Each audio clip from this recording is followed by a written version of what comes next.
Fala pessoal, tudo bem com vocês? Depois que vocês assistirem esse vídeo, acessem o nosso outro canal, o canal Certificado. Lá estamos produzindo vários conteúdos legais e relevantes. O link vai estar na descrição. Valeu e até breve.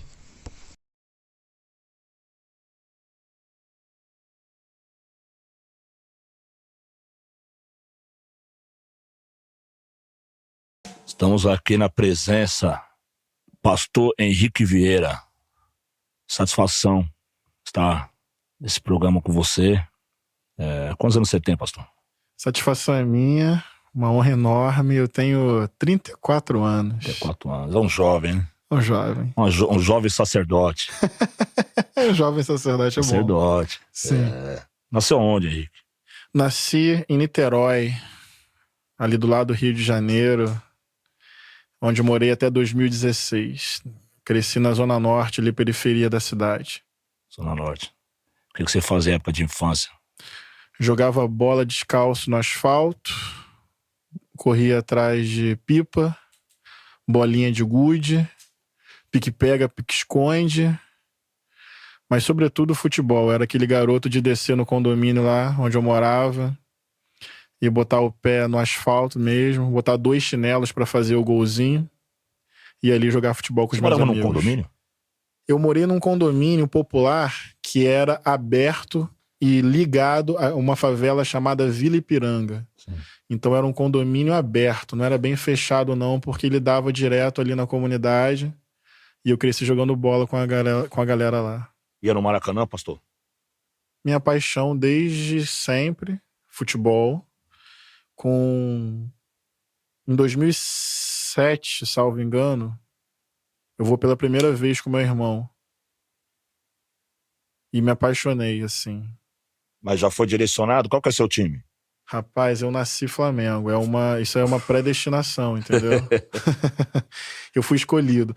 É uma paixão muito grande pelo clube, pelo futebol, por ir ao estádio, não só ver o jogo, mas encontrar a rapaziada antes, tomar uma cervejinha, fazer uma prosa, depois do jogo fazer a resenha. E aproveitando isso, eu vi o processo de elitização e embranquecimento do Maracanã, o que é muito triste. Certo. Ver o fim da geral, ver o encarecimento do preço do ingresso, ver a mudança do perfil da torcida, inclusive do ponto de vista racial. Eu vou te mandar a real, assim, eu faço um esforço financeiro para continuar indo ao estádio. Não vou te dizer que eu não vou. Eu também. Eu vou na base da paixão. É um esforço financeiro, é verdade. Mas é triste perceber a mudança de recorte de classe e de raça no Rio de Janeiro por conta do encarecimento do preço do ingresso e do fim da geral. Isso dá pra ver na televisão, sabia? Na hora que mostra o gol. Se você pegar ali os gols do Maracanã nos anos 70, 80, era um povo. É isso. Hoje é outro. Na Copa do Mundo ficou evidente, né? Na Copa do Mundo, a torcida da Copa do Mundo me constrange um pouco. Aquela coisa muito organizadinha. Eu sou brasileiro. Eu acho constrangedor. Eu prefiro aquela torcida original, pressão, que quase mais, entra no estádio, que desestabiliza o adversário. Será que o povo acordou e parou de ir pro estádio, pastor?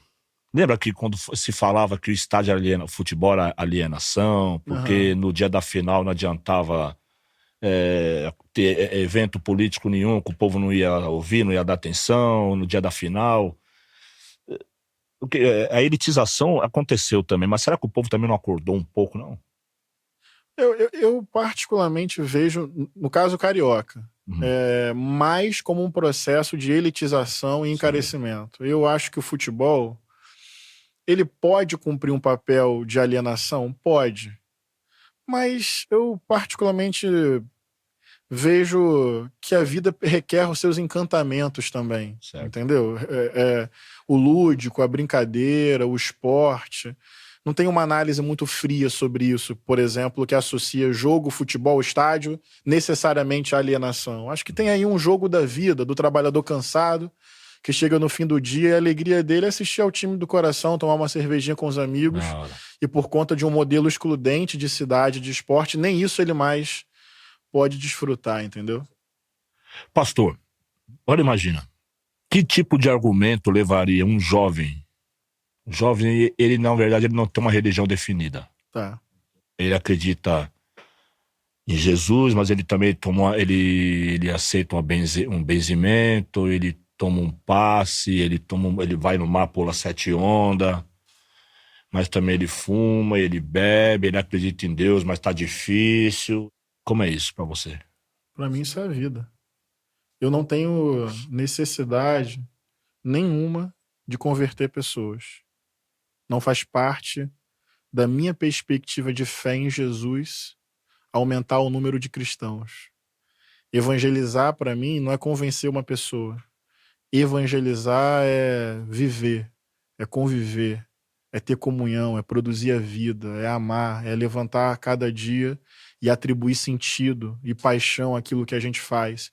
Então, para mim, o que importa nesse jovem que você aí desenhou é se ele está em paz, se ele se alimenta, se ele tem acesso à moradia, se ele tem capacidade e se existem condições na sociedade para ele realizar os seus desejos e ser o melhor do que ele pode ser para si e para o mundo. Então, a minha percepção religiosa, Brau, não é de ampliar o tamanho da minha igreja, mas construir uma sociedade em que as pessoas possam realizar o máximo potencial das suas próprias vidas. Foi isso que, para mim, Jesus fez. Você tem uma igreja? Sou pastor da Igreja Batista do Caminho, lá no Rio de Janeiro. Olha só. Uma Inclusive, comunidade de fé. esse jovem que você acabou de retratar aqui, Brau, eu ia até perguntar, né? Quando você criou a Igreja Batista do Caminho, você saiu de uma igreja para abrir a sua porque a sua fé ou o que você acreditava não cabia mais na primeira igreja Sim, onde você estava? Perfeito. Era um grupo de jovens que já não cabia mais dentro daquela vivência religiosa conservadora. A gente estava falando de luta antirracista e evangelho. As mulheres estavam se auto-organizando numa perspectiva feminista de leitura da Bíblia. Tinha uma galera entrando na universidade e participando de movimento estudantil. As questões sociais da cidade nos feriam. Fome, desigualdade, falta de acesso à moradia. Já tinha um debate sobre diversidade sexual, identidade de gênero. E a gente não queria perder a fé. A gente queria relacionar a nossa fé em Jesus com essas paixões e essas pulsões que transbordavam dentro da gente. Daí foi uma espécie, eu chamo de expulsão negociada. Eu era um seminarista, estava me formando em teologia, tinha acabado de ser ordenado ao ministério pastoral. O pastor dessa igreja maior, da onde a gente tem a origem, o que ele fez? Uma negociação. Ele disse o seguinte: sabe de uma coisa? Vocês já são uma congregação que está seguindo um caminho teológico próprio. Vamos organizar vocês como uma igreja que vocês passam a ter autonomia. Vocês se tornam uma igreja batista autônoma, vocês não têm que mais responder a gente, nem a gente tem que ficar respondendo que congregação é essa que está falando em Jesus negro, em diversidade sexual, em justiça socioambiental. Então a gente acabou se auto-organizando como uma igreja autônoma, batista de origem e do caminho, porque essa ideia de que o caminho se faz ao caminhar, que a fé não é uma doutrina pronta que você convence pessoas, mas é uma experiência de amor com Deus que você vai transbordando e experimentando nos caminhos da vida. Então a ideia de caminho para nós é uma ideia não só de Jesus como caminho, mas da vida como caminho. A fé não está pronta. A fé não me imuniza, a fé não me protege, a fé não responde todas as minhas questões, mas ela me impulsiona a construir uma perspectiva de vida em comunidade. Igreja Batista do Caminho.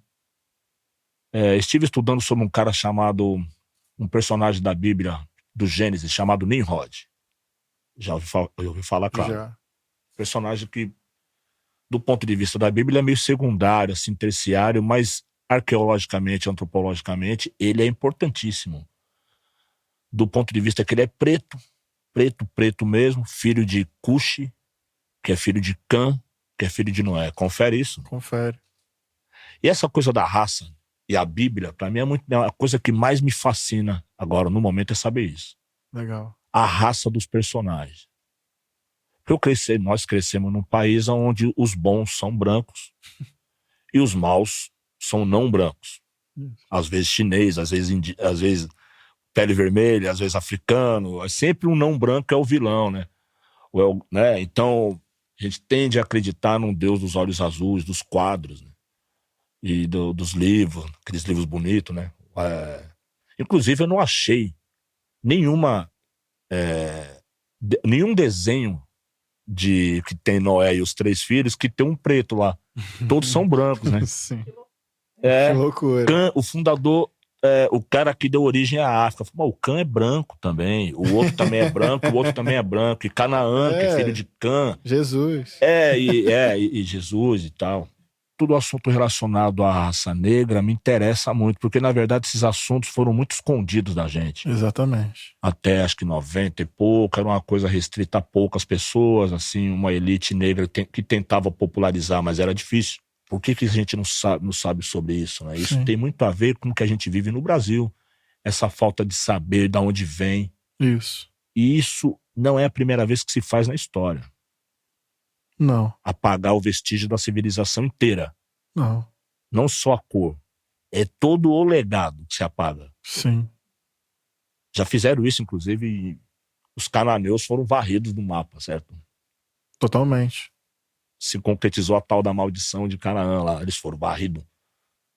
Né? A população foi varrida de extinção. Os fenícios, né? A negritude, que o Brau já colocou aqui muito bem, está presente na narrativa bíblica de diversas formas. Ela foi apagada pela teologia hegemônica tradicional. A teologia que a gente conhece hoje, que é hegemônica e institucional, é colonizadora, é eurocêntrica, é embranquecedora da vida, da sociedade, da leitura e da interpretação da Bíblia. Tem um amigo meu, você conhece? Ronilson Pacheco, um teólogo brilhante. Ele tem uma frase que eu considero cirúrgica, pontual e perfeita. A Bíblia é um livro negro de interpretação histórica e hegemonicamente branca. Então a teologia negra, que se sistematiza nos Estados Unidos na década de 50 e 60, no contexto do poder negro e da luta pelos direitos civis, é uma busca por ler e interpretar a Bíblia a partir da perspectiva do povo negro na história. Então você tirar essa lente da Casa Grande e passar a ler as histórias bíblicas pela lente do quilombo. E quando você muda o ponto de vista, já diz Leonardo Boff, todo ponto de vista é a vista de um ponto. Então quando você muda o ponto de vista e passa a ler a Bíblia a partir da perspectiva da negritude, você vê que o êxodo lá é um processo de libertação de um povo escravizado. Que Deus ouviu o grito dos oprimidos numa situação de escravidão. E que Deus chamou aquele povo a se organizar coletivamente para romper com aquilo.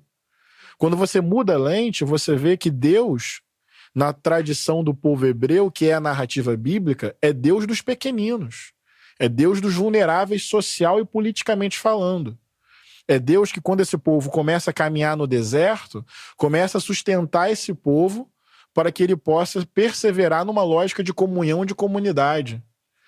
Ainda no Antigo Testamento, para os cristãos, quando esse povo chega a tal terra prometida e se organiza e forma um Estado, o que acontece? Esse Estado se afasta da sua memória e da sua origem, passa a oprimir o órfão, a viúva, o pobre, o estrangeiro. Ou seja, nasceu para a liberdade, mas passou a produzir opressão dentro de si. Daí, na narrativa do Antigo Testamento, vem a voz dos profetas. O que é profecia? São vozes dissonantes e periféricas dizendo: a gente veio de um processo de opressão para a liberdade. Portanto, não é da vontade de Deus que a gente seja opressor. E, sobretudo, a grande disputa de memória e de imagem do cristianismo, que é a pessoa de Jesus. O embranquecimento, não só epidérmico, mas político existencial de Jesus, é fruto dessa teologia colonizadora e escravocrata. Daí vem a teologia negra para dizer: mas quem é esse Jesus?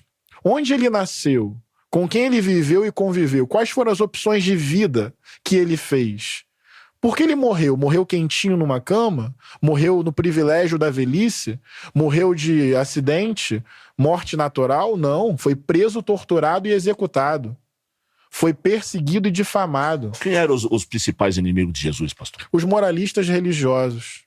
Os romanos, no velho, não estavam nem aí para Jesus, entendeu? Concordo. Os caras não acharam nenhum documento romano escrito que citava Jesus como uma figura assim, relevante.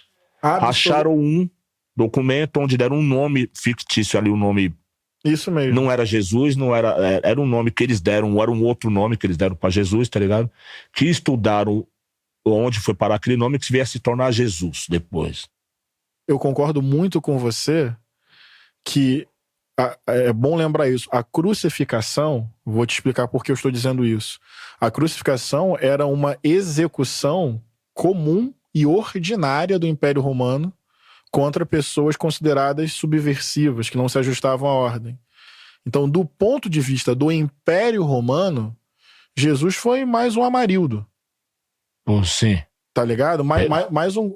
Eu falo isso até com um certo grau de... Entendi o pensamento. Emoção e comoção, porque quem eleva o nome de Jesus a um patamar de conhecimento que transborda e que segue adiante, não é o Estado, não é o templo, são os pobres. Quem eram os pobres? Os pobres eram a base do movimento de Jesus. Ou seja, Jesus não é conhecido porque foi relevante para a elite. Mas de onde surgiu esses seguidores? Dos apóstolos, a partir de quem? A partir dos romanos, a partir de uma dissidência dos religiosos? Vamos imaginar o seguinte. Vamos imaginar Judeia ao sul, Galileia ao norte. Isso, Judeia é aí no sul, é verdade.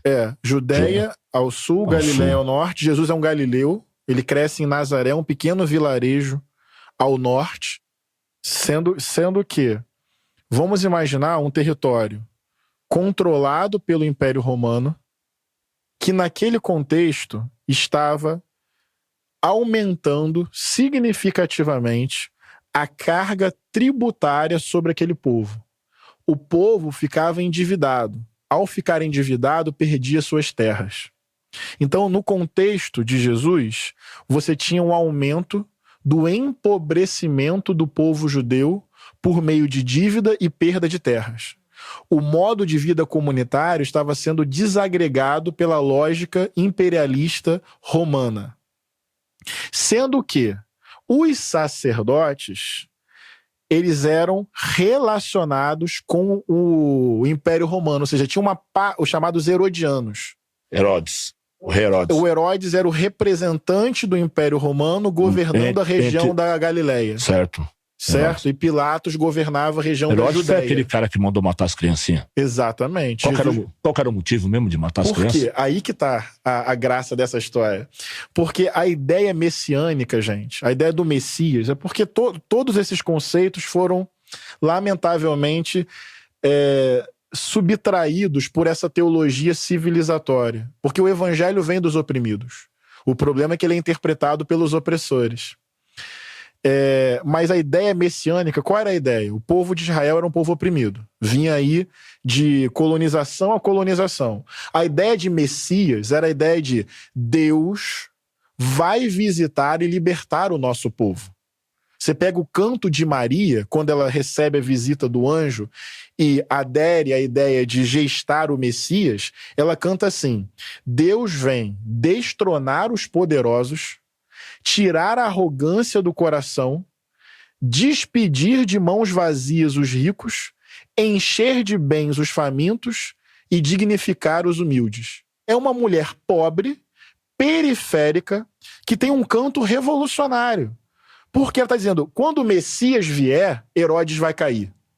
Quando o Messias vier, o Império Romano não vai ser o senhor sobre as nossas vidas. Então, quando Herodes fica sabendo que pela profecia havia nascido o Messias, ele se preocupa com o quê? Com a preservação do seu poder. Porque ele sabe que a tradição messiânica é uma tradição de implosão de hierarquia e de libertação dos pobres e dos oprimidos. É o canto de Maria. Daí o que ele faz? Já que eu não sei onde está esse menino, já que eu não sei quem é, onde está e onde nasceu, vou mandar matar os meninos. É um movimento forte que vem, né? É um genocídio. Jesus sobreviveu a um genocídio operado pelo Estado. Esse lance vai vendo. Então, esse lance do aparecimento das religiões, né, que quando que o rei percebeu que essa lenda do tal Messias ia fortalecer os caras? Porque no psicológico do povo, toda vez que eles iam assumir um novo Deus para comandar eles, isso dava muita força, né? Isso. E eu li que eles aprenderam isso no Egito. Que quando você tinha um Deus derrotado, que você estava perdendo muita guerra e tomando prejuízo politicamente, o povo sofrendo, você criava um outro. Então, eu posso estar falando besteira, mas os estudiosos dizem. Joga na conta dos estudiosos. Os estudiosos dizem. Os estudiosos dizem que, por exemplo, na passagem mesmo lá do deserto, né, de Moisés, que o Deus dos hebreus era um. Antes da travessia, e virou um outro. Que Moisés criou um outro para atravessar. Que isso na psicologia, isso estudiosos falando, que na psicologia da religião, Moisés, que foi criado no Egito e tinha toda a filosofia, a ciência egípcia, africana, ele levou isso com ele como liderança. Ele era um cara do alto escalão. Do alto escalão. Ele matou um cara. Ficou com medo. Ele viu um cara espancar um judeu. Isso, ele ficou com raiva, matou o cara e teve que pegar o beco e ir embora. Exatamente isso. E como é que foi essa coisa? Engraçado, porque quanto tempo demorou um êxodo desse para organizar um êxodo? Muita atenção. Quanto tempo demoraria? Demoraria para organizar um êxodo de 3 milhões de pessoas? Ou 1 milhão, vai? É isso. É porque a gente tem que entender que a narrativa bíblica ela é uma construção de memória. E ela é cheia de símbolos, inclusive numerologicamente falando. Então, assim, a caminhada do povo no deserto por 40 anos, todas as pragas sobre o Egito, o que dá a entender? Que o processo de transformar uma multidão dispersa num povo consciente e organizado que luta por sua liberdade é um processo longo. É um processo que exige perseverança. É um processo que no meio dele você toma porrada, você perde, você pensa em desistir. Mas Deus vai caminhando junto ao povo e vai animando esse povo na perspectiva da liberdade. Então acho que para além de uma resposta quanto tempo precisamente, X anos, eu acho que o que a Bíblia está querendo dizer é o seguinte: processos de libertação exigem perseverança, coletividade, saber caminhar contra as circunstâncias e saber que onde está sendo produzida liberdade para o oprimido, ali está o favor e a graça de Deus. Essa é a narrativa bíblica. Deus tem um teólogo chamado James Cone, que é o ícone da teologia negra, a principal expressão, que ele fala: se a Bíblia tivesse me contado, isso é muito forte, se a Bíblia tivesse me contado que Deus ficou do lado do faraó, então eu não reivindicaria um Deus negro. Mas como a Bíblia me contou que Deus ficou do lado dos pobres, dos oprimidos e dos escravizados, então eu afirmo nos Estados Unidos hoje, e eu afirmo no Brasil hoje, então Deus é negro, irmão. Porque se Deus, na perspectiva bíblica, assume o lado dos oprimidos, Deus continua fazendo isso na história. O movimento de Deus na história corresponde àquele movimento. Agora isso exige tempo, perseverança, coletividade, caminhada comum e muita luta. Jesus já foi utilizado para justificar a colonização, escravidão sobre o povo negro, dizimação sobre os povos indígenas, colocar a mulher em fogueira da Inquisição, torturar psiquicamente LGBTs. Agora, qual é o Jesus dos evangelhos? Aí que eu queria falar, é o Jesus de Nazaré, é o Jesus dos pobres, é o Jesus que quebra os preconceitos, é o Jesus que denuncia o acúmulo de riquezas, é o Jesus que denuncia o moralismo falso dos sacerdotes, é o Jesus que bate de frente com Herodes, é o Jesus prisioneiro político, é o Jesus que era perseguido pelo seu sotaque, de nortista da época. Nortista porque era da Galileia. Tem uma hora que alguém pergunta, pode vir alguma coisa boa de Nazaré? Porque tinha um preconceito racial, étnico, territorial. Pode vir alguma coisa boa desse vilarejo do norte? O próprio povo do sul olhava para o povo da Galileia, o povo do norte, com preconceito e estigma. Então Jesus era de um povo oprimido pelo Império Romano, certo? Mas dentro do próprio povo, Jesus era estigmatizado por ser da região norte. Esse é o Jesus que eu quero seguir. É o Jesus que foge das categorias de poder, que foi executado friamente pelo Império Romano. É importante dizer isso. Para o Império Romano, Jesus foi mais ninguém. Como os 20 e tantos mortos do Jacarezinho não são ninguém para o Estado. Como Amarildo não é ninguém para o Estado. Como o menino Miguel não é ninguém para o Estado. Como George Floyd não é ninguém para o Estado. Esse é Jesus. Só foi conhecido porque os pobres que aderiram ao movimento levaram adiante essa mensagem. Porque se dependesse dos arquivos oficiais do Estado e dos arquivos oficiais do templo, ninguém saberia quem é Jesus. Foi gente muito maltrapilha que foi cantando e contando essa história. Aí, 3 séculos depois, só para concluir, tem uma virada horrível. Para mim é a tragédia do cristianismo. Cresceu muito nas bases, começou a fazer pressão social, começou a se espalhar para além do mundo judaico. Foi para o mundo grego, foi para o mundo romano. Quando virou movimento de massas, o que aconteceu? Virou religião oficial do Império Romano. Aí... Mas teve um processo longo para chegar até aí. 3 séculos. Tô te falando, 3 séculos. Isso morreu, primeiro morreu os 12 apóstolos. Como é que eles morreram? Foram mártires. Como é que eles morreram? Executados. Então, teve um espaço grande. Cada uma execução. Não, legal, obrigado por me lembrar disso. Esses 3 séculos têm perseguição e muito martírio. Mas em algum momento, o Império Romano se apropriou do caráter popular dessa mensagem. E olha que loucura, gente. Quem matou Jesus oficialmente, cirurgicamente? O Império Romano. Jesus conheceu o cristianismo? Não. Mas, da pessoa de Jesus de Nazaré, desenvolveu-se um grupo dentro do judaísmo que virou o cristianismo. Dentro do judaísmo. Dentro do judaísmo. Os apóstolos. Todos judeus. Todos eram judeus? Ninguém sabe o que é cristianismo. Não tinha nenhum romano, nenhum deles. Não, judeus religiosamente falando. Não, e os apóstolos eram o quê? Todos judeus. Etnicamente. Todos judeus, etnicamente, religiosamente falando. Alguma autoridade romana se tornou... Cornélio, a Bíblia conta de autoridades romanas se converter. É isso que vai... Os evangelhos vão indicando esse movimento. Ó, tá expandindo. Precisou da ajuda dos grandes também, não? Precisou, mas a tragédia é quando a mensagem que vem da periferia dos pobres pelo Estado que matou Jesus.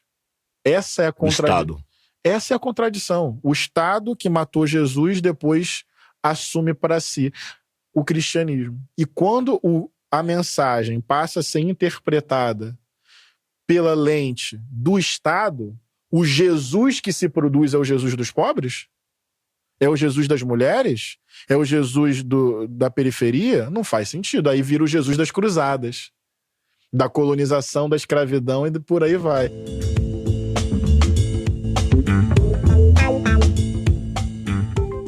É o seguinte, o que é Deus pra mim? Se todo mundo diz que o Altíssimo existe, ele existe. Tá ligado? Se não há um povo no mundo que não diga que não existe, ele existe. É ponto.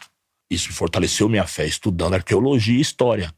E teologia de quebrada também, arte e tal, tudo, vários 7 ou 8 disciplinas ao mesmo tempo. Todo dia, 12 horas, 14 horas. Consumindo e ouvindo de novo.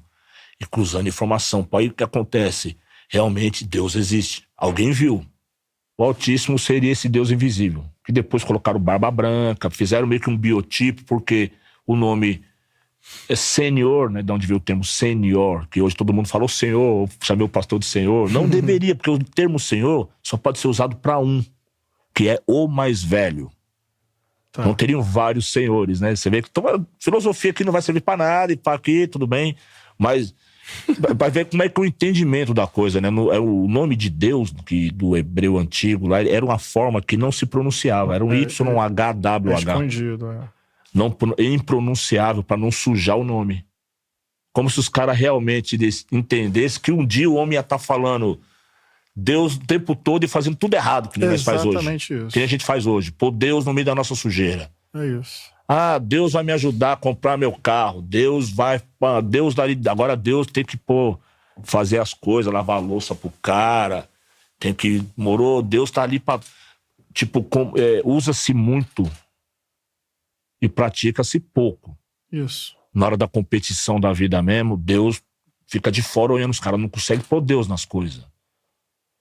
Eu vejo nos negócios. Não vejo Deus nos negócios. Ou usa o nome de Deus em vão. Eu não vejo Deus nos negócios. não. Eu vejo carnificina. Isso. Entendeu? Você vai fazer uma reunião com o cara pudesse te levar, mano, roubar sua meia sem desamarrar seu cadastro, ele faz isso. Não há Deus nesse negócio. Não. E não há Deus nesse contrato, cara. Morou. Então, é nessas horas onde tá Deus, na hora que você atravessa, sei lá, você pega um cachorro que tá no meio da rua, tira ele da rua, põe no lugar seguro ali, é Deus. Né? Onde tá o diabo? Se você der um chute no cachorro, por exemplo. Eu gosto dessa formulação. Você chutou, pô, isso é o diabo, cara. Você é louco. Tem uma síntese que Jesus faz que eu acho muito bonita, porque por um lado é o que o Brau tá falando, Deus é impronunciável, e esse impronunciável é para guardar esse lugar de mistério acima do Altíssimo e não misturar com as nossas tragédias, não misturar com as nossas maldades. E aí fica uma primeira observação de como é fácil usar o nome de Deus hoje para justificar qualquer coisa. E acho que essa cultura hebraica do Deus impronunciável, eu acho que é o temor de Deus não no lugar do medo, mas dessa reverência a alguma coisa de fato maior do que a gente e que a gente não deveria banalizar. É isso. A gente não deveria banalizar ou usar de forma leviana, irresponsável e maldosa para os nossos próprios interesses. Tipo uma grife. É isso. Uma grife. É isso. Virou isso. Então, e era isso que eles temiam. É isso. Quando, né? Então, deixar o nome de Deus escondido por um lado, eu acho lindo e potente. Até porque impede que eu monopolize esse sentido de Deus e comece a julgar outras experiências e condenar outras experiências. Mas eu estava falando sobre a síntese que Jesus faz. Ao mesmo tempo que o nome de Deus é impronunciável e escondido, escapa do controle humano, tem um poeta que fala que Deus é um intervalo, acho que é Fernando Pessoa, Deus é um intervalo entre o que e o que, entre o que digo e o que calo. Lindo. Então é esse sábio. É esse intervalo que eu não consigo. Tem Deus aí nessa rima. Tem Deus nessa rima. Tem Deus nessa rima. Não tem muitos contratos, mas na poesia tem. Deus tá só na perfeição ou Deus tá também nas coisas imperfeitas tá na também? Vida. Tá na vida. Deus né? tá na vida. Eu acho que eu gosto da formulação que você fez. Onde gestos singelos de amor prático, de amor ético, de amor relacional, de amor que cuida, que salva, que protege, que dignifica, que liberta. Onde esses gestos de amor na história humana se sinalizam, para mim é quando o impronunciável se faz conhecer. Tem um outro texto do Evangelho, posso contar rapidinho? Claro, com certeza. Jesus chegou e disse para os discípulos assim, ele estava vendo que a oração virou uma grande hipocrisia. As pessoas gostavam de orar em lugares assim, públicos, e gostavam, especialmente os fariseus, gostavam de ser vistos na hora da oração. Então virou muito mais uma performance para fora do que uma experiência de dentro para Deus. Eu quero aquele ambiente da observância comportamental, da régua, que você começa a milimetrar e julgar o comportamento das pessoas. Jesus olha para aquele ambiente hipócrita, de vigilância comportamental e de oração como performance para você dizer para as pessoas que você é próximo de Deus. E Jesus fala assim para os seus discípulos e suas discípulas: mas quando vocês forem orar, olha isso, quando vocês forem orar, entrem no seu quarto, fechem a sua porta e falem com Deus em segredo, que em segredo Deus vai falar com vocês. Então, sai desse ambiente da vigilância comportamental e da performance para fora, entra no teu quarto, fecha a tua porta e fala com Deus no afeto, na intimidade, no carinho. Só que tem um detalhe. Lá no grego do Novo Testamento, a palavra ali, que foi traduzida para quarto no português, é tameion. Entra no seu tameion e fala com Deus lá em segredo. Tameion, a melhor tradução não é quarto. Tameion era o lugar da casa, olha isso, onde as pessoas guardavam as suas bagunças ou os seus tesouros. Seja como for, olha a potência da palavra de Jesus de acordo com a memória do Evangelho. para falar com o Deus impronunciável, entra no lugar, isso é muito potente. Eu até peço desculpa um pouco, porque eu fico um pouco emocionado. Mas entra nesse lugar de liberdade, que é onde está a tua bagunça, os teus traumas, as tuas derrotas, os teus fracassos, tuas contradições. Mas o lugar da tua bagunça é o lugar do teu tesouro. Ou seja, não tem, para falar com Deus, o Deus impronunciável, você não tem que se limpar das suas contradições. É nas suas contradições que você fala com Deus. É como se Jesus desenhasse um lugar assim, quer falar com Deus mesmo? Vai para um lugar onde não tem máscara, não tem filtro, não tem mediação, não tem culpa, não tem medo, não tem necessidade de parecer ser. Você pode ser você mesmo, você pode ser você. É nesse lugar de liberdade que você bate um papo com o impronunciável, que ao mesmo tempo é o paizinho. É essa síntese que o pobre de Nazaré faz que me apaixona, que resguarda Deus num lugar que eu não banalizo, mas ao mesmo tempo revela que a minha experiência de Deus só pode se dar no Tamenhon, nesse lugar livre. O que isso tem a ver com fundamentalismo religioso? Absolutamente nada. Porque não é culpa, não é medo, não é comportamento, não tem meritocracia nenhuma.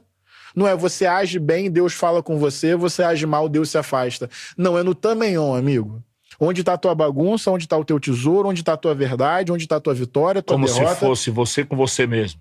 Seja onde for. É isso. É aí que Deus te espera. É aí que Deus pode ser no pior lugar da casa, ou que se você não estiver bem... sei lá, você pode estar lá no castelo, mas se você não está bem, você está mal. É isso. Você pode estar lá no Tamenhon. O Tamenhon é o lugar da liberdade para você ser você mesmo. E é nesse lugar que, segundo Jesus, Deus espera a gente para um bom bate-papo. E não o Deus distante, mas o paizinho do afeto, ou a mãezinha querida, ou o irmão mais velho. Cada cultura vai dar aí a sua formulação e a sua melhor expressão para isso. Mas na minha experiência de vida foi o que me libertou. De tantas amarras, de tantas culpas. Eu associo o Tamenhon à arte da palhaçaria, sabia? Porque eu sou palhaço. Além de pastor... Fiquei sabendo, ia perguntar sobre isso. Eu sou palhaço. A principal característica do meu palhaço é que ele dança.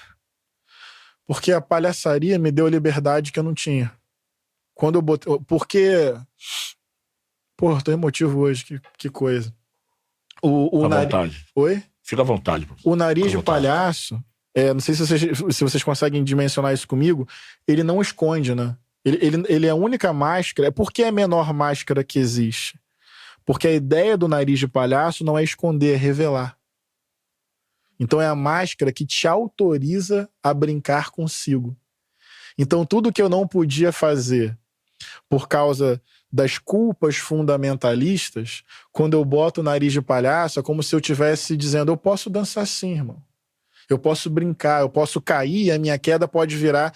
Pro palhaço, erro é matéria-prima de criação. Então não tem mais culpa. Dançar de forma desengonçada é uma qualidade do meu palhaço. Fala mais sobre o palhaço, seu personagem. Fala mais sobre Rabiola. Como é que você criou ele? Qual que é a ideia dele? A ideia do meu palhaço é a seguinte, ele é desengonçado, ele se surpreende com tudo, ele se espanta, tudo pro meu palhaço é uma surpresa. Ele se veste como? Ele tem uma calça colorida, uma meia vermelha, uma camisa amarela com... Esqueci o nome disso aqui. Suspensório.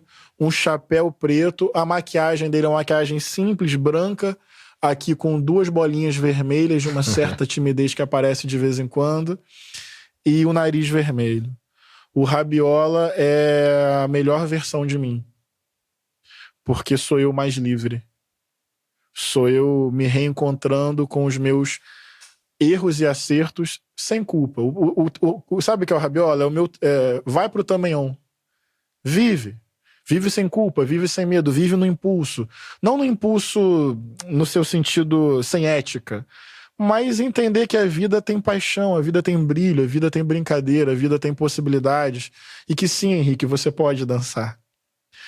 Então, meu palhaço dança. Dança muito engraçado. Talvez ele fosse vaiado em muitos lugares. Mas como é palhaçaria, ele é aplaudido. O senhor é um cara bem poético também, ô pastor. Já fez rap? Já? Fez umas letras?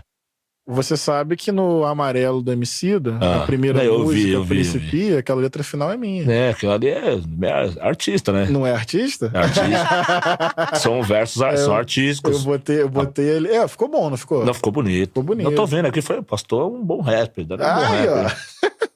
Cheio eu de... gosto de poesia assim, Brau. Sempre que eu celebro casamentos, né? Aham. E eu faço de forma lúdica, poética, e eu sempre termino as celebrações de casamento com uma poesia que conta a história do casal. Então eu tento transformar tudo em algum grau, em alguma coisa poética, assim. Você sente que dessa forma o jovem se interage mais, ele entende mais essa linguagem, a linguagem herdada do hip hop, qual que é? Sempre veio em mim. Eu acho que sim. Eu acho que a poesia, ela quebra aquele lugar... É uma linguagem. É uma linguagem, né? Te assistindo aqui, é uma linguagem. É? É uma linguagem. É um jeito de pregar, uma linguagem nova. Ah, que bom. Eu acho que isso... Eu acho que isso tá no meu corpo.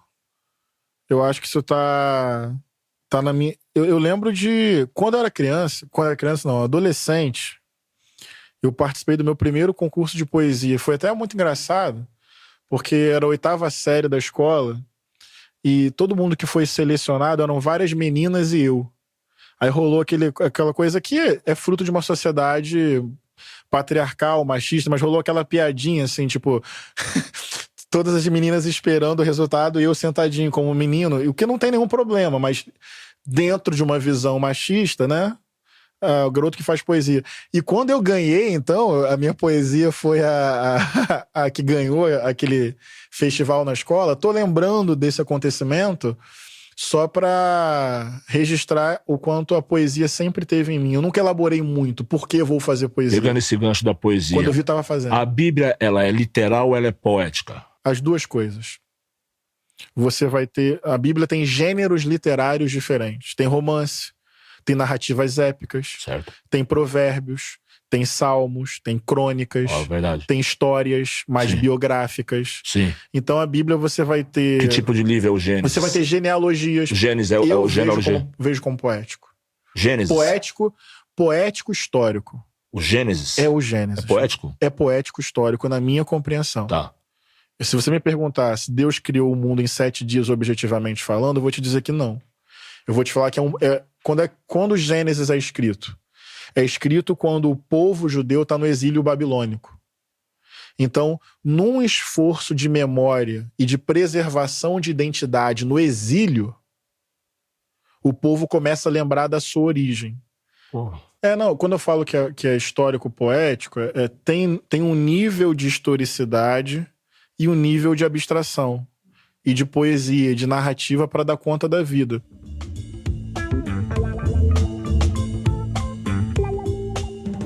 A gente falando sobre vários assuntos polêmicos, falando, por exemplo, Deus negro.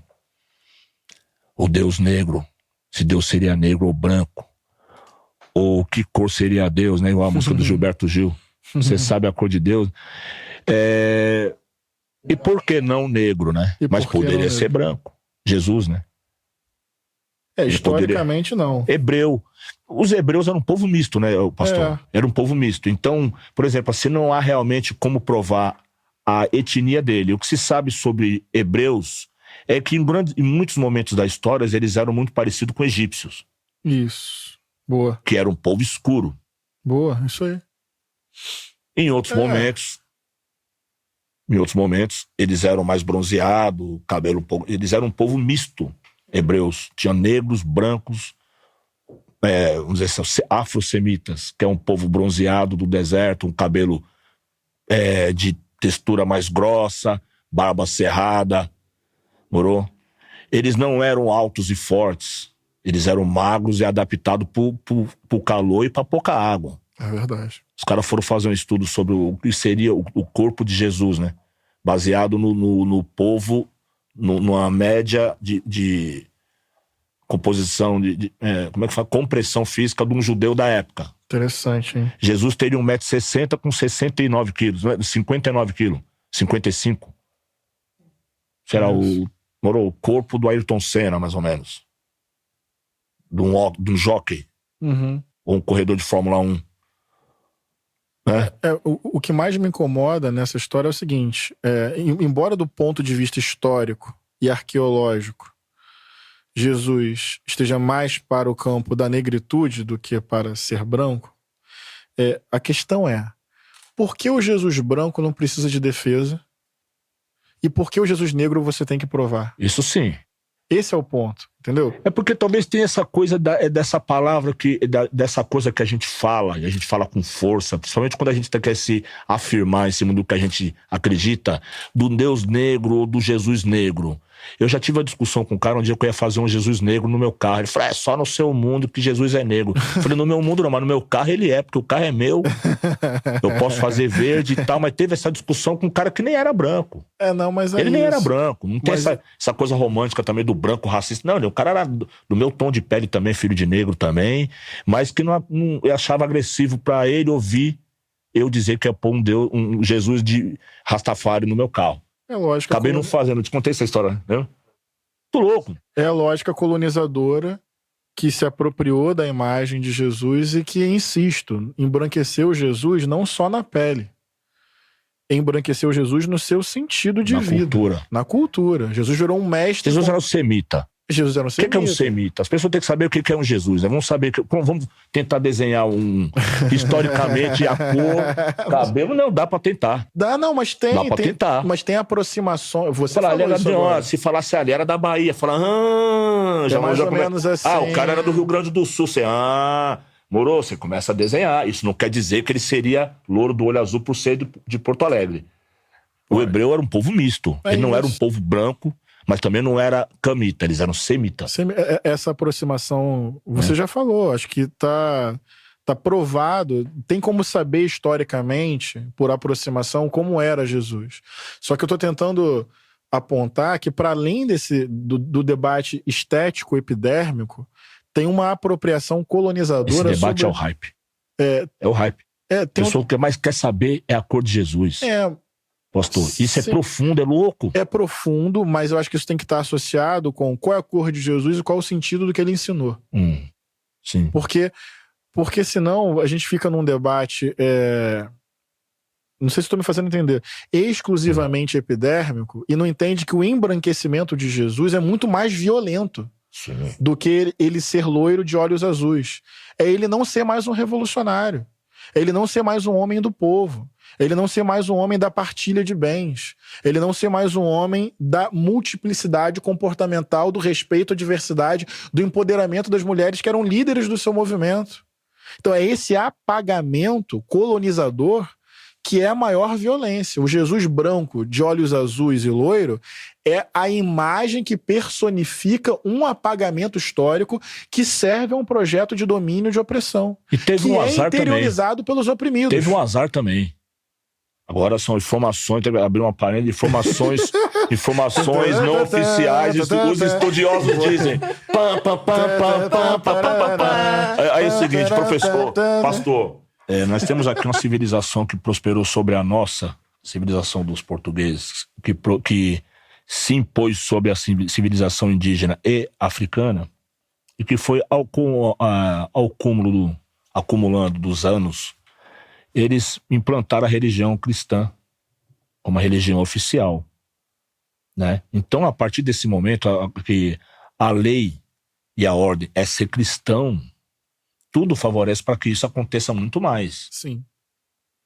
Certo? Onde a religião, eu já estudei isso também, onde houve um movimento governamental e religioso no Brasil para que viessem estrangeiros para segurar, para impedir o crescimento das religiões afro. Isso nos anos 60 para 70. Qual que era o problema? Os negros, a favela, não. Os brancos da Igreja Católica que iam na Umbanda. E era inaceitável para essa parte mais conservadora da igreja. Então se começou um movimento de cristianização em massa E daí também veio o movimento do protestante em massa, ali a partir dos 70 para frente. Eu fui criado em favela há muito tempo. Eu vi nascer isso. Né? Eu vi nascer. Eu lembro que eu lembro quando mães de santo passaram a ser irmãs da igreja. É mesmo, Brau? Eu conheço famílias que tinham terreiro. A gente ia na casa deles, no Cosme Damião. Comer bolo, bala, refrigerante, festa, baile, tudo tinha na época. E hoje é uma família evangélica. Conservadora, fechada. Mudaram. Não prosperou como parece que é. Não prosperou. Lembro de fases melhores, inclusive. O que é interessante, né? Pode crer. Porque muita gente liga religião afro à pobreza. Eu vou falar abertamente, minha mãe era uma que falava isso. Infelizmente, ela falava isso, eu olhava. Minha mãe associava diretamente uma coisa a outra. Sim. E eu tenho que falar isso porque essa teoria da prosperidade que se fala na igreja hoje é uma teoria que religiosamente, historicamente, sempre existiu. Um Deus que nos leve a um patamar melhor do que esse. Sempre. Um Deus que não seja o Deus derrotado, entendeu? Isso eu vi dentro da minha casa. Quando a minha mãe percebeu que a nossa vida não ia pra frente, ela resolveu botar a culpa no candomblé. É mesmo. Ela falava, por que a nossa vida a gente não tem o que comer? Se tem almoço, não tem janta. Se tem café, não tem almoço. Eu não aguento mais. Eu vou sair. E um dia ela pegou os bagulho e tocou fogo. E a nossa vida demorou pra engatar depois disso. Demorou um tempão. Minha mãe nem por causa disso ela correu pra igreja. Minha mãe, rebelde de natureza, ela foi pro Seichonoye. É mesmo. Esse dia eu passei lá, eu vi o japonês. Eu falei, e você, tipo, 35 anos sem ver o japonês, sei lá, 40 anos. Por aí. Ele olhou assim, porra, bravo, carrão, japonês. Lembra da minha mãe, dona Ana? Lembro, claro. A única preta que vinha aí era ela. Ele, lógico, eu lembro da morreu. Ele, pô, tô sabendo. Dona Ana. Era minha mãe no Seichonoye, lá na casa do japonês. Lá tinha os cultos deles. Eu cheguei aí com a minha mãe. Era interessante. Você tinha a sensação de sair leve. Eles repetiam sempre o mesmo mantra. Eles falavam sempre o mesmo mantra, repetidas vezes, muitas vezes. Muitas vezes, muitas vezes. Minha mãe, ela não sabia ler, ela passou a repetir lendo o livro. Olha só. E o mantra dos caras. E eu vejo que muitas religiões trabalham na forma do mantra. Inclusive o pentecostal. Que beira o transe. Ou já está em alto transe. Responde aí. Pode crer. Não, acho que a liturgia pentecostal trabalha muito essa ideia da repetição, do canto e do empoderamento por meio do culto mesmo. Seria uma energia quântica, do pastor? Eu acredito que que rola isso. É quântico? Candomblé é quântico. É quântico? É. O cara, você canta uma música em forma de roda, muitas vezes, pedindo aquilo, e as pessoas também repetem e aquilo vira uma energia. A energia quântica é isso. Tá. Né? E eu vejo que o pentecostal também é isso. Você repete muito. Repete o cântico. Repete muito e grita alto e repete. E aquilo é um mantra. Eu vejo as pessoas tão dançando na igreja. Também, é verdade. Eu já vi James Brown, já vi Michael Jackson, já vi uns caras na igreja pegando, dançando forte. Sim. E eu respeito. Eu fui no monte uma vez, num retiro, no monte, no meio do mato. E eu fui de curioso, fui ver qual é que era. Tava precisando entender algumas coisas, eu fui com um grupo de 10 pessoas. A gente chegou meia-noite, sempre 5 horas da manhã. E as pessoas oram no meio do mato. Só que eles levam timba, pandeiro, todo mundo vai de branco. E dança. E toca timba e canta. E todo mundo cantando.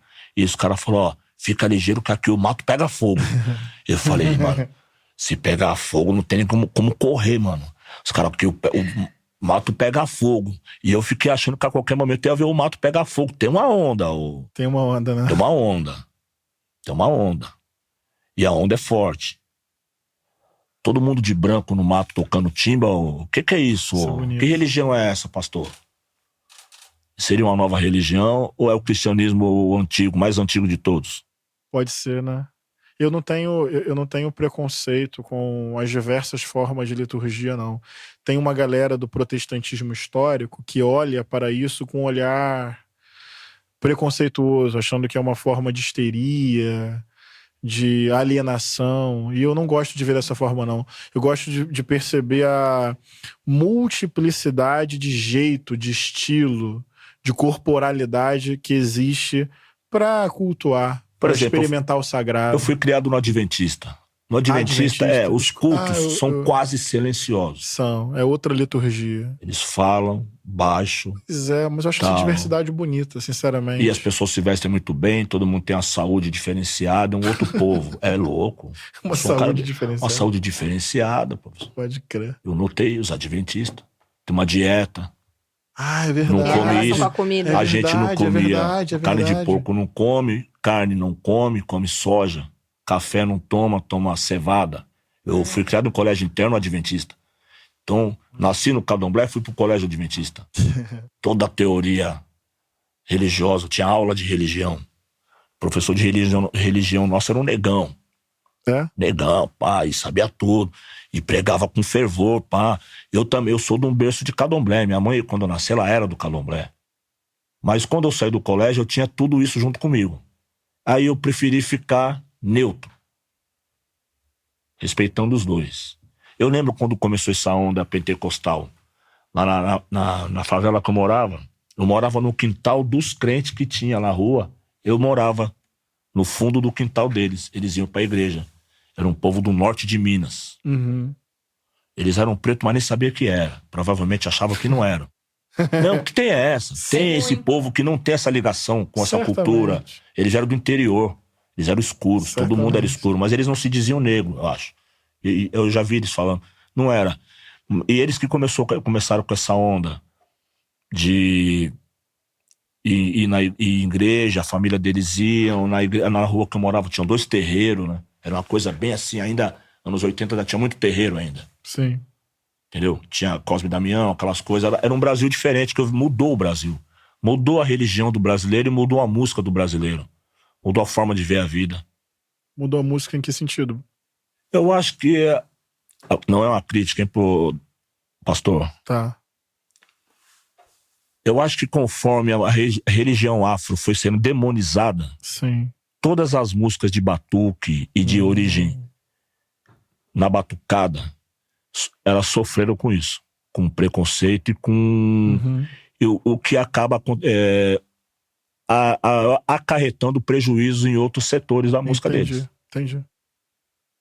A demonização da batucada, entendeu? Resumo. Você sabe que uma vez na minha igreja, quando a gente era adolescente, o coral que eu fazia parte ia fazer um musical no domingo à noite. E domingo de manhã saiu no boletim da igreja o nome das músicas que a gente cantaria domingo à noite. E tinha uma música que era Chorinho ao Meu Senhor, tinha uma outra que era Maracatu da Comunhão, tinha uma diversidade de estilos musicais. Vocês acreditam que alguns líderes chamaram o pastor da igreja dizendo que absurdo é esse dentro da igreja? Que é o que você está falando, assim, uma visão que demoniza o batuque, que demoniza vários ritmos brasileiros. Foi uma luta para a gente poder fazer o nosso musical Coral de Adolescente no domingo à noite.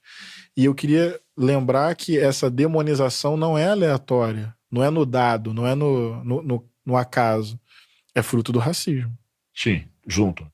Não vejo outra explicação para o fato das religiões de matriz africana serem justamente as mais perseguidas. Eu falei isso para um amigo do samba. Eu falei, olha, eu associo muita coisa à religião. Entendeu? O lance da periferia está aceleradamente se evangelizando. O que eu não tenho julgamento de valor, se é bom ou ruim. Entendeu? Tudo se for levado a sério e verdadeiramente é bom. Se for o cristianismo a religião que vai conduzir o povo a ser livre, que seja.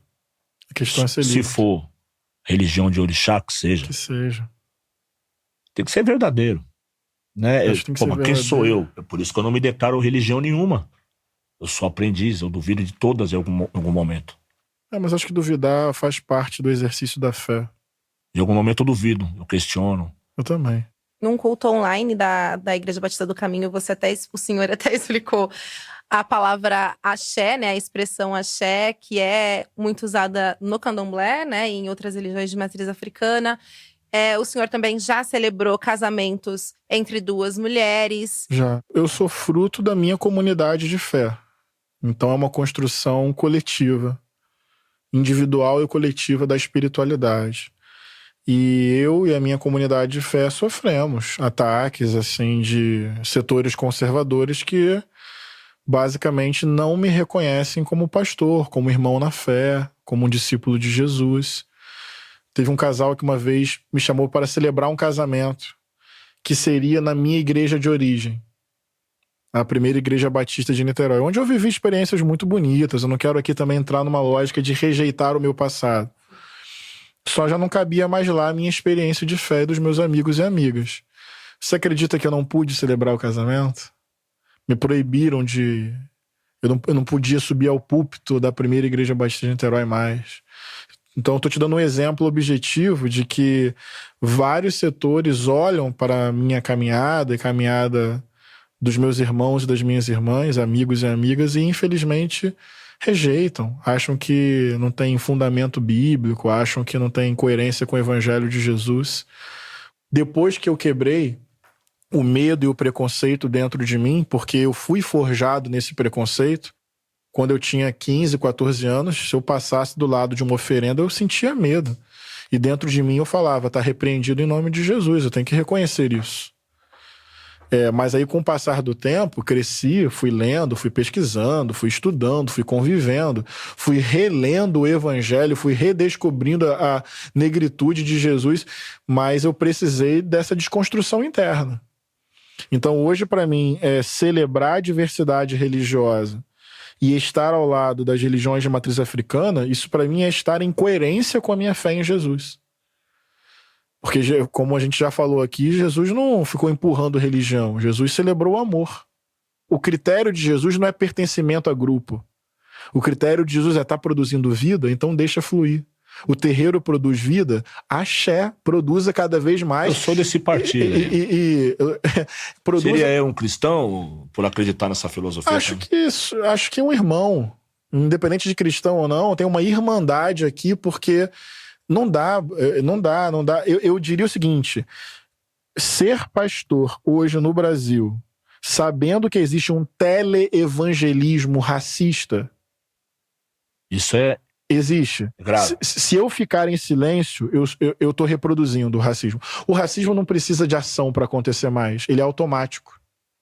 Se a minha igreja não se posiciona publicamente, eticamente, biblicamente e teologicamente em favor do terreiro, ela está em silêncio diante da violência que o terreiro sofre.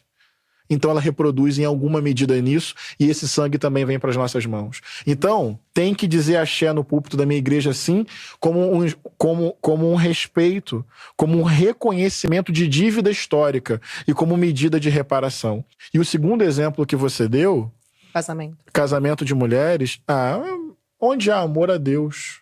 Eu não posso pegar Levítico capítulo 2, 3, sei lá, e formatar a experiência de vida e de amor e de sexualidade das pessoas, porque está escrito em algum lugar que não pode. A Bíblia não pode Está escrito em algum lugar que não pode? Em Levítico está escrito. Está condenando a relação entre homens dentro de uma perspectiva histórica, contextual, circunstancial daquela época. Eu vou pegar esse texto e vou definir o que é o amor das pessoas? O amor é maior que o texto. Jesus relativizou o texto. Eu quero dizer isso. Jesus relativizou o texto. Tem uma parte que fala de uma relação de Davi e Jonathan. O que quer dizer aquele texto? Tem muita gente que interpreta como uma relação de amor. E é possível que seja. Não tem o termo deliciou-se lá? Eu não lembro. Eu vou, sendo sincero, eu sei que muitas pessoas olham, acho que eu li isso, e interpretam como amor. Homossexual, um amor gay. Qual o problema? Não, isso é perigoso, bélico. quase bélico, veja bem, hein? Estudiosos levantaram essa tese. Polêmico. Tá lá, tá escrito lá. Esse programa tá cheio de polêmica. Não, tá escrito lá histórico. Davi é um personagem polêmico. Mas a mesma coisa, gente. A maior demanda pastoral que eu recebo hoje, nas redes e na vida, é de LGBTs. Eu não tenho a menor dúvida disso. Quero me matar. Fui expulso da igreja. Fui expulsa de casa. Minha mãe me tirou meu celular. Fui espancado. Pelo amor de Deus, gente. Em nome de um texto. Eu sinto que as pessoas não sabem lidar com isso. Não sabem lidar com isso. Cura gay é de uma violência. Sim. Olha, eu acho que a luta tá mais difícil do que parece. Pra quem realmente quer defender a liberdade dos, entre aspas, diferentes, né? É isso, é o termo? Qual que é o termo? Diversidade. Diversidade. Tá bem pior. O brasileiro é conservador, sim. Ele é homofóbico, sim. Tem esse traço e acredito até que é o perfil filosófico mais influente que une as pessoas em torno desse movimento que tá hoje. O homofóbico. É o mais visível. É o que ativa de perto o ódio, e de longe. Né? De perto e de longe.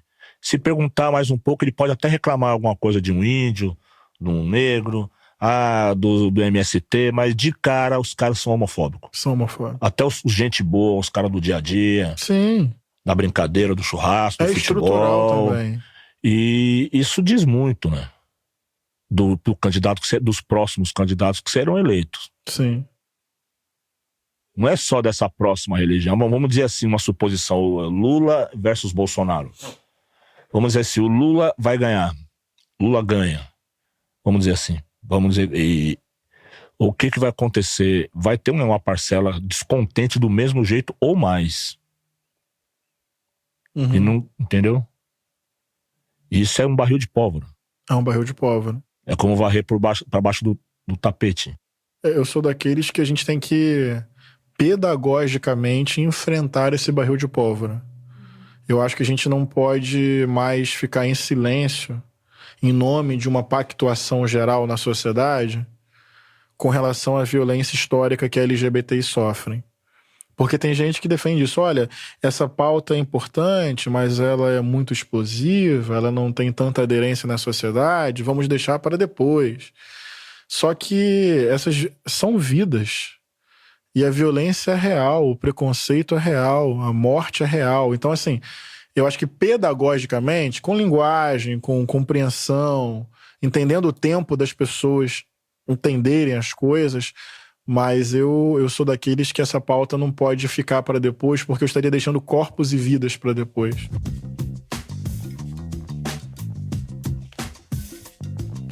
Olha, eu sou um cara romântico, eu acredito no que o soul salvará o mundo.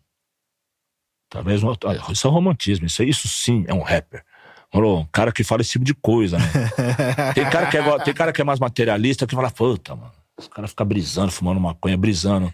Mas eu realmente acredito que é através de uma música que vai vir uma mudança, de um sentimento mais puro, profundo. O cara sozinho lá naquele lugar, não? Também não. Deixa quieto, aquele vacilão. Não fazer nada com ele, não. Tipo assim, não vou responder no Instagram hoje, não. Não vou responder no Twitter, não. Tipo assim, Deus vai atuar. Eu não vou lá, vou virar outra face. É possível? Pô, essa pergunta a gente não fez, né? Virar outra face nos dias de hoje? É possível. Eu acho que virar outra face não é importante você ter feito essa pergunta, porque Jesus nos ensinou a amar os nossos inimigos. Mas deixa eu citar aqui Martin Luther King, quando ele fala o seguinte sobre esse texto: Jesus pediu para amar, ele não pediu para a gente gostar. Vocês entendem que amor não é sentimento, é sobretudo atitude? Eu posso sentir raiva. É legítimo que eu sinta raiva.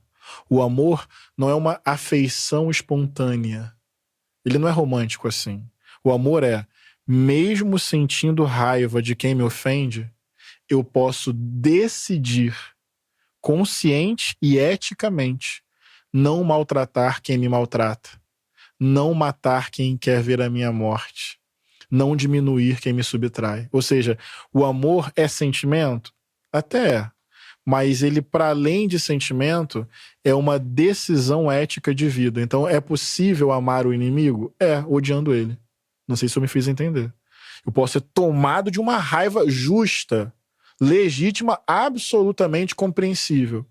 Mas, no limite, se ele põe a minha vida em risco, eu não vou pôr a vida dele em risco. Comigo, a integridade física e emocional do meu inimigo está preservada. Essa é uma diferença? Pode falar de política? Sim. Sim. Pode, né, Brau? Tem direito de ficar calado, tudo que falar será usado no tribunal. Essa é uma diferença, por exemplo, quando me perguntam sobre o Bolsonaro. Se o projeto político dele continua se consolidando no Brasil, eu vou ser muito sincero, eu acho que em algum grau o meu corpo é um corpo em risco. Se o nosso projeto político, o nosso aqui, eu estou sendo amplo, tá? De quem defende a democracia, os direitos humanos, a diversidade, a justiça social. Inclui muitos partidos, né? Muita gente. Nesse nosso. E se o nosso projeto político de sociedade se consolida, o Bolsonaro não precisa ter medo. Não sei se eu me fiz... Ou seja, amar o inimigo é... Na mão dele eu posso morrer, mas na minha mão ele está vivo. Mesmo sentindo raiva. Eu posso eticamente amar as pessoas de quem eu sinto ódio. Ainda bem que tem o senhor, tem gente boa. Ainda bem que o mundo não é feito só de gente igual eu. Não sei se eu me fiz entender.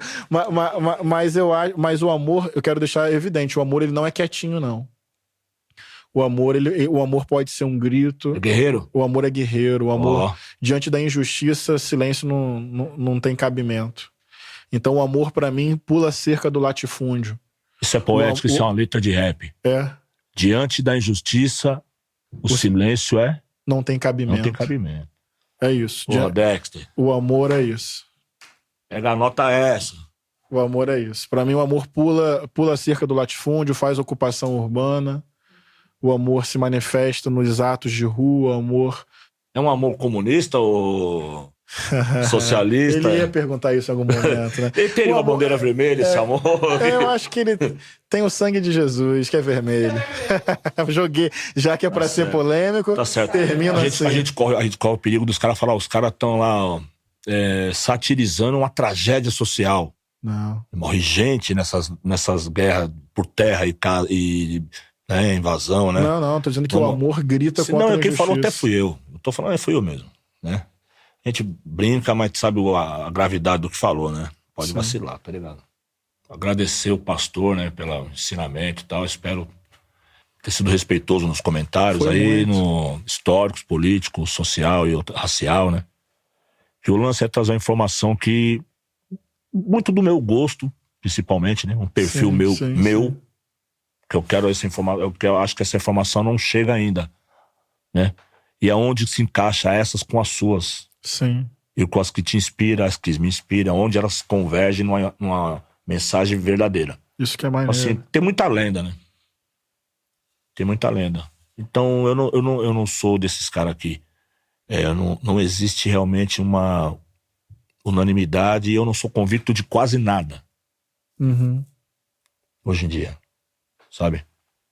Tenho convicções assim. Eu sei que eu sou hétero, amo meu filho, minha esposa, eu sei que existe um Deus altíssimo, e outras convicções eu comecei a ver também que são mutantes. Tá. Entendeu? Sociedade muda, as convicções mudam. Eu sou da antiga, eu gosto dos meus amigos, gosto de ter amigos por perto, e tem a sensação que tá todo mundo por perto bem. É isso aí. Isso, não é mérito, não é nada, é um jeito de viver. Eu admiro isso. Não sei se é admirável, é um jeito.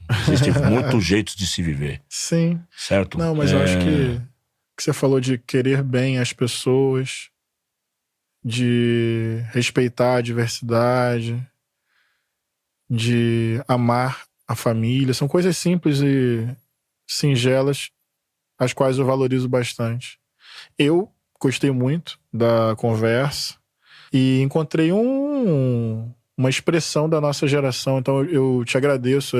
Eu confesso a você que foi muito, muito engraçado, porque tem uma pessoa que me ajuda com a agenda, a Priscila. Então ela recebe as demandas, organiza as demandas e me manda, assim, uma vez a cada 2 dias, uma planilha. 1, 2, 3, 4, tipo assim, por ordem cronológica do que chegou. Palestra em tal lugar, entrevista em tal lugar, celebração de casamento. Aí a gente vai batendo a agenda e fechando. Um belo dia, eu acordo, chega uma mensagem lá da Priscila, uma sequência de umas 6 demandas. A demanda 1, tudo eu procuro tratar com muito carinho, com muito amor. Mas quando eu vi que a demanda 3... a demanda 3 era entrevista com o Mano Brown. Eu olhei assim e falei, não, como assim? Não, falei, que demanda 3 é essa, sabe? Eu falei, eu pensei, eu vou entrevistar? Não, a gente até quer entrevistar o Mano Brown. Não, você vai ser entrevistado. Eu não acreditei não, cara. O que você achou? Era brincadeira, era trote. Não, agora, depois de... Eu não achei ainda, porque a ficha não caiu, nem sei se eu tô aqui. Então é isso, muito obrigado, pastor Valeu. Henrique Vieira. Obrigado. Cara sensacional, inteligência e sensibilidade unido e fé. Coisa admirável os dias de hoje. Legal. Muito obrigado por ter aceito o convite. Obrigado.